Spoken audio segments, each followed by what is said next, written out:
அந்த சரீரம் வந்து எதனோடலாம் கனெக்ட் ஆகுதோ அதுக்கு ஏற்ற மாதிரி தான் நம்ம பாடியில் இருக்கக்கூடிய அந்த அகங்காரமும் வந்து கேரக்டரைஸ் ஆகி அதுக்கேற்ற மாதிரி தான் ஃபார்ம் ஆகுது அப்படின்னு சொல்கிறாங்க.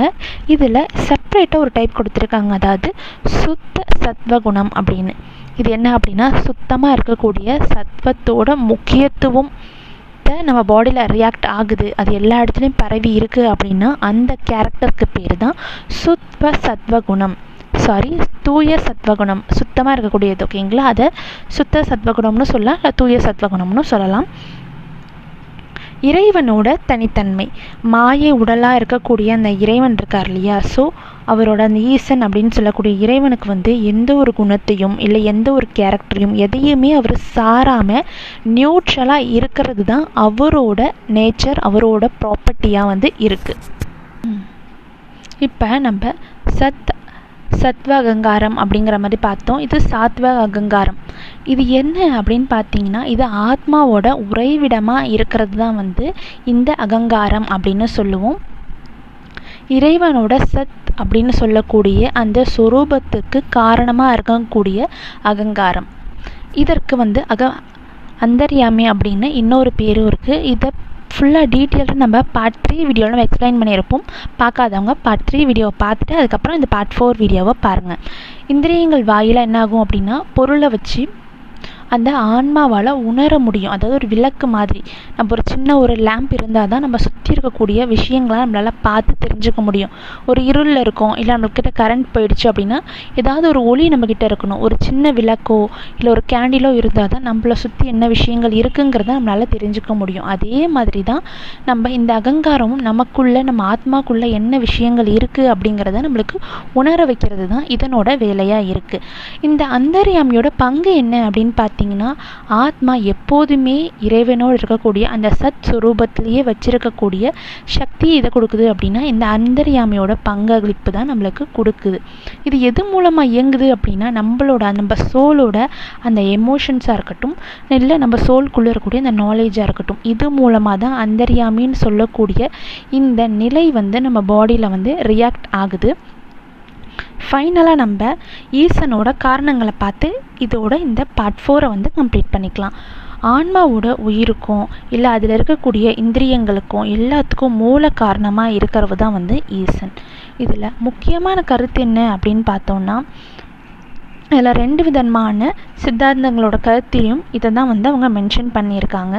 எதுக்கு இந்த முக்கிய கருத்து அப்படின்னு நான் சொல்லியிருக்கேன்னா, இது வந்து MCQ, அதாவது MRB எக்ஸாமில் எந்த விதமான கருத்துன்னு கேட்கலாம், இல்லாட்டி எந்த விதமான சமயத்தில் வந்து இதை மென்ஷன் பண்ணியிருந்தாங்க ஈசனோட காரணங்களை அப்படிங்கிறதும் நம்மளுக்கு கேட்கலாம். அதனால் இதை மார்க் பண்ணி வச்சுக்கோங்க. ஈசன் அப்படின்னு சொல்கிறத வந்து நிமித்த காரணம் அப்படின்னு சொல்கிறாங்க. அதாவது உலகத்தில் நிகழக்கூடிய எல்லா விதமான விஷயங்களும் அவருக்குலேருந்து தான் ஸ்டார்ட் ஆகிருக்கு, அவர் மூலமாக தான் எல்லா விஷயமும் நடந்துக்கிட்டு இருக்குது அப்படிங்கிறது தான் வந்து நம்ம நிமித்த காரணம் அப்படின்னு சொல்லுவோம். அப்படி இருந்தாலும் அந்த விருட்சங்களாக இருக்கட்டும் இல்லாட்டி மலங்களாக இருக்கட்டும், இது எல்லாமே எதை குறிக்குது அப்படின்னா, அந்த 3 மலங்கள்னு சொல்லுவோம் இல்லையா, அது எல்லாத்தையும் இறைவன், அதாவது ஈசன் வந்து பற்றது. ஓகேங்களா? எதுவுமே வந்து அவரை அஃபெக்ட் ஆகாது. பிகாஸ் காட் வந்து நியூட்ரலான ஒரு ரேஞ்சில் இருக்கார். நம்மளும் நம்ம பாடியில் இருக்கக்கூடிய அந்த காடை ஃபீல் பண்ணோம் அப்படின்னா நம்மளும் காடோட மர்ஜ் ஆகி அந்த நியூட்ரலான நிலையை வந்து ஃபீல் பண்ணலாம், தெரிஞ்சுக்கவும் முடியும். இதுதான் இந்த அந்தர்யாமி டாப்பிக்லேருந்து நம்ம தெரிஞ்சுக்கக்கூடிய விஷயம். இது சாப்டர் 2 பார்ட் 4 வீடியோ இதோட கம்ப்ளீட் ஆகுது. இதில் ஏதாவது உங்களுக்கு டவுட்ஸ் இருந்தாலோ இல்லை வேறு ஏதாவது உங்களுக்கு டாபிக்ஸ் ஆர் நம்மளோட அகாடமி நோட்ஸோ இல்லை கிளாஸஸை பற்றி ஏதாவது உங்களுக்கு வரிஸ் இருந்தாலோ கீழே கமெண்ட் பண்ணுங்கள். இல்லை நம்ம இன்ஸ்டாகிராம் பேஜ் இல்லை வாட்ஸ்அப்பில் கூட நீங்கள் டெக்ஸ்ட் பண்ணலாம். நம்ம மென்டார்ஸ் உங்களை கைட் பண்ணுவாங்க. தேங்க்யூ ஃபார் வாட்சிங். அடுத்தது இப்போ தமோ அகங்காரத்தை பார்த்துட்டு இருந்தோம் இல்லையா, இதில் தமோ அகங்காரம் அப்படின்னா செயற்கையாகவே அது போகும். ஓகேங்களா? செயற்கையாக தான் அது வருது. அப்படி இருந்தாலும் அறிவோட சப்போர்ட் இல்லாமையே எல்லா விதமான சேஞ்சஸும் ஏற்று நிற்கிறது தான் வந்து தமோ அகங்காரம் அப்படின்னு சொல்கிறாங்க. இதில் பேர்லேயே தெரியும், தமோ தான் இன்க்ரீஸ் ஆகிருக்கு. அதுக்கு அடுத்து இந்த நேரத்தில் என்ன ஆகும் அப்படின்னா அந்த இடத்துல பஞ்ச தன்மாத்திரைகளாக இருக்கட்டும் இல்லை சூக்கம பூதங்களாக இருக்கட்டும் இது எல்லாமே வந்து கிரியேட் ஆகுது. இந்த நிலையை தான் வந்து நம்ம தமோ அகங்காரம் அப்படின்னு சொல்கிறோம். உங்களுக்கு புரிய மாதிரி சொல்லணும் அப்படின்னா ஃபஸ்ட்டு 2 டைப்பில் வந்து அறிவோட ப்ராப்பர்ட்டிஸோ ஹெல்ப்போ கொஞ்சம் இருந்துச்சு. பட் தமோ அகங்காரத்துக்கு அறிவோட துணையே இல்லாமையே அதில் சேஞ்சஸ் ஏற்படுது. அது மூலமாக நம்மளுக்கு பஞ்ச தன்மாத்திரைகள் இதெல்லாம் வந்து கிரியேட் ஆகுது. இந்த நிலையை வந்து நம்ம தமோ அகங்காரம் அப்படின்னு சொல்கிறோம். ஆல்ரெடி அகங்காரத்தை பற்றி 3 டைப்ஸ் பார்த்தாச்சு. அதில் இருந்து ஓகேங்களா, அதில் இருந்து முக்கியமான அம்சங்களை வச்சு இன்னும் ஒரு 3 வகையை வந்து பிரிக்கிறாங்க. அதாவது சத்வ தமோ இரண்டும் வந்து தனித்தனியாக இன்க்ரீஸ் ஆச்சு அப்படின்னா அது ஒரு மாறுதலை அடையும். அந்த இரண்டோடு தனித்தனியாக ஓங்கி இருக்கக்கூடிய ரசோகுணத்துக்கு துணையாக வந்து நிற்கிது. இதை வச்சு தான் செப்பரேட்டாக ஒரு 3 விதமான டைப்ஸை பிரிச்சிருக்காங்க. ஃபஸ்ட்டு என்ன அப்படின்னா தைசகங்காரம். இதை நம்ம பார்க்கலாம். இதில் வந்து அறிவோட பெருக்கோடு வந்து இருக்கும். ஓகேங்களா, அறிவு பெருக்க வந்து கூட்டியது. இதில் முக்கியமாக யார் இருப்பா அப்படின்னா இந்திரியங்களும் அதுக்கப்புறம் அந்த காரணங்களும் வந்து இதில் இருக்கும். அடுத்தது என்ன அப்படின்னா வைகரிக அகங்காரம். இது மாற்றத்தை செய்யக்கூடிய இயல்புடையது. அதாவது சேஞ்சஸை வந்து செய்யும். பட் ஃபஸ்ட்டு பார்த்து அதனோட இது சேர்ந்து என்ன பண்ணும் அப்படின்னா இன்னும் கொஞ்சம் சேஞ்சஸை வந்து இன்க்ரீஸ் பண்ணும். பட் இது எது கூட ரியாக்ட் ஆகும் அப்படின்னா துணை காரணங்களோடு தான் ரியாக்ட் ஆகும் அப்படின்னு சொல்கிறாங்க. உங்களுக்கு இன்னும் புரிகிற மாதிரி சொல்லணும் அப்படின்னா ஃபர்ஸ்ட்டுக்கு வந்து எந்த ஒரு சப்போர்ட்டும் தேவையில்லை, நாலேஜோட சப்போர்ட் இருந்தால் போதும். பட் செகண்ட் டைப் அப்படின்னு பார்த்தீங்கன்னா அது வந்து ஃபர்ஸ்ட் டைப்போட மர்ஜ் ஆகி தான் ரியாக்ட் ஆகுது. அடுத்தது நம்ம தேர்ட் டைப்பை பற்றி பார்க்கலாம். தேர்ட் டைப் அப்படின்னு பார்த்தீங்கன்னா இது வந்து பூதாதி அகங்காரம். இதில் என்ன ஆகும் அப்படின்னா இதில் முக்கியமாக வந்து பூதங்களும் அதுக்கு வாயிலாக இருக்கக்கூடிய மகாபூதங்களும் இது ரெண்டுத்தையும் மர்ஜ் ஆகி அது வழியாக வர்றது தான் வந்து பூதாதி அகங்காரம். இது ஆல்ரெடி என்ன சொல்கிறோம் அப்படின்னா ஆல்ரெடி 3 குணத்தை பேஸ் பண்ணி அகங்காரம் இருக்குது. அது இல்லாத அது எதெல்லாம் மர்ஜ் ஆகுதோ அதுக்கு ஏற்ற மாதிரியும் அகங்காரத்தை பிரிக்கிறாங்க. நெக்ஸ்ட்டு சூக்கமம் சரீரம். இது என்ன அப்படின்னா இது எல்லாமே நுண்ணுடலோடு உட்பட்டு இருக்கிறது தான் வந்து நம்ம சூக்கம சரீரம் அப்படின்னு சொல்கிறோம். பஞ்சகரணத்தோட இதோட விளைவுகள் என்னென்ன அப்படிங்கிறத பார்க்கணுன்னா பஞ்சகாரணத்தால் இயல்பாக உருவாகக்கூடிய எல்லா மாற்றங்களும் வந்து இந்த பருவுடலில் வந்து ஏற்படுது.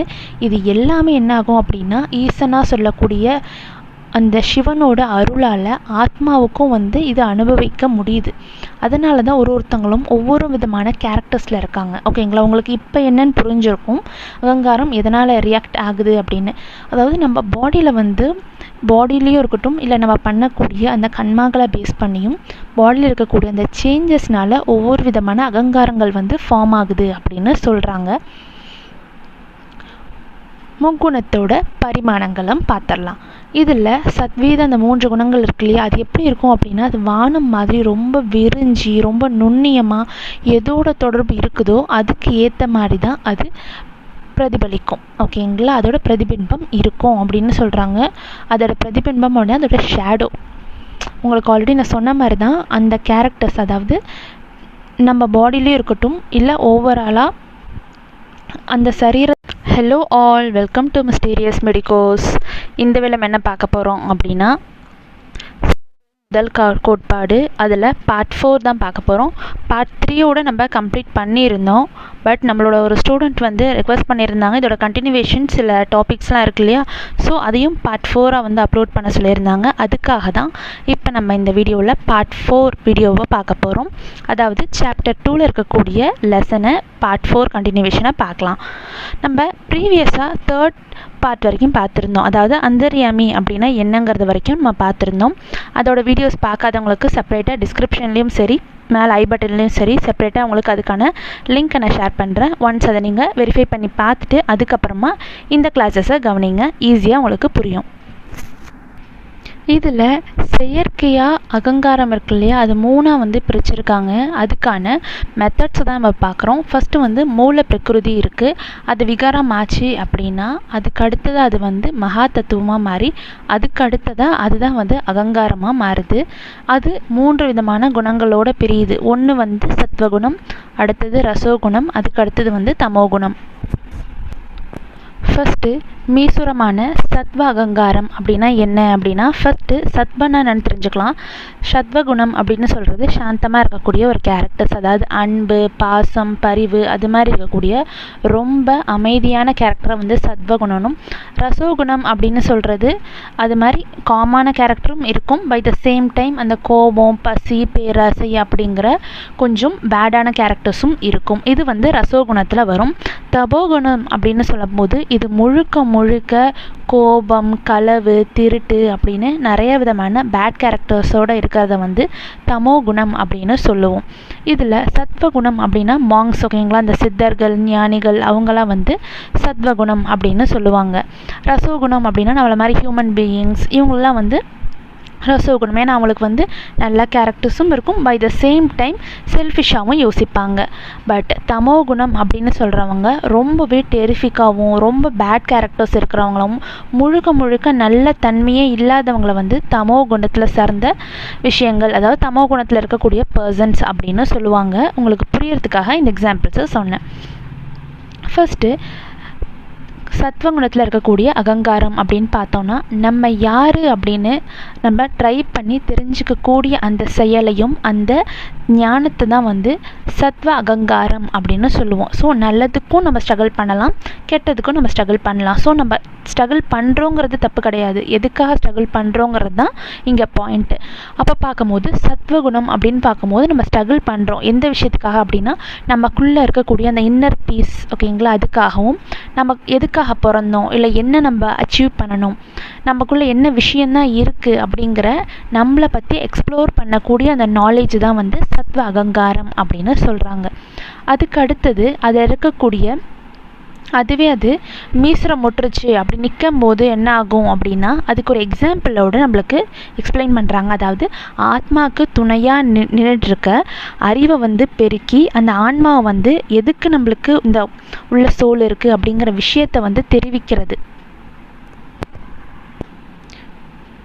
உங்களுக்கு இன்னும் புரிகிற மாதிரி சொல்லணும் அப்படின்னா, நம்மளோட சோல் இருக்கு இல்லையா, ஸோ சோலுக்கு வந்து ஒரு சப்போர்ட்டிவ் கேரக்டராக இருந்து நம்மளுக்கு நாலேஜ் இம்ப்ரூவ் பண்ணும். எதுக்காக இந்த சோல் இருக்குது, எப்படி நம்ம பர்த் ஆனோம், நம்ம பிறந்ததுக்கான ரீசன் என்ன அப்படிங்கிற இந்த மாதிரி எல்லா விதமான காரணங்களையும் நம்ம தெரிய வச்சு அது மூலமாக நம்ம எதுக்காக இருக்கோங்கிற அந்த நாலேஜ், ஓகேங்களா, அதை எடுத்துகிட்டு வரது தான் வந்து இந்த சத்வ அகங்காரத்தோட வேலையாக இருக்குது. இந்த செயல்பாட்டை தான் சத்வ அகங்காரம் அப்படின்னு சொல்கிறோம். இது எக்ஸாம்பிள் அப்படின்னா விளக்கு வந்து சின்ன ஒரு ஊண்டுகோலை வச்சு லைட்டாக அது எப்படி சொல்கிறது, அது ரொம்ப டிம் ஆகுது அப்படின்னா ஒரு ஸ்டிக்கை வச்சு நம்ம அப்படியே நிமிண்டு விட்டோம் அப்படின்னா அது இன்னும் ரொம்ப பிரகாசமாக எரியும். இதனால் என்ன ஆகும் அப்படின்னா உள்ளே இருக்கக்கூடிய அதோட ஃபயர் அது எதுக்காக இருக்குங்கிற விஷயம் தெரிஞ்சுக்கும். அதே மாதிரி அந்த சின்ன ஊன்றுகோல் மாதிரி தான் நம்மளுக்கு இந்த அறிவு வந்து பெருக்க செஞ்சு இந்த அகங்காரம் நம்ம யாருங்கிற விஷயத்த நம்மளுக்கு தெரிய வைக்குது. அடுத்தது மகா தத்துவம். இதில் மகா தத்துவம் அப்படின்னு சொல்கிறது சத்வகுணத்துக்கான ஒரு கருவியாக வேலை செய்யுது. அதாவது நம்மளோட நாலேஜை வந்து சொல்கிறாங்க. அகங்காரத்தோட செயல் என்ன அப்படின்னு பார்த்தோன்னா, அறிவை வந்து உருவாக்க செஞ்சு அது ஒரு சொரூபமாக எடுத்துகிட்டு வந்து அது நமக்கு என்னவா இருக்குங்கிற விஷயத்த ரியலைஸ் பண்ணுறது தான் வந்து அகங்காரத்தோட செயலாக இருக்குது. அடுத்தது பார்த்தோம் அப்படின்னா, அகங்காரத்தை இன்னும் கொஞ்சம் எஸ்டாப்ளிஷ் பண்ணி சொல்லியிருக்காங்க. அதாவது இதில் வந்து சத்வம் வந்து அதிகமாகவும் ரசோ தமோ வந்து கம்மியாகவும் இந்த புத்தி தத்துவத்தோடு செயலற்று மற்ற எந்த ஒரு நிலையோடு நிற்கிறது தான் வந்து அகங்காரம் அப்படின்னு சொல்கிறாங்க.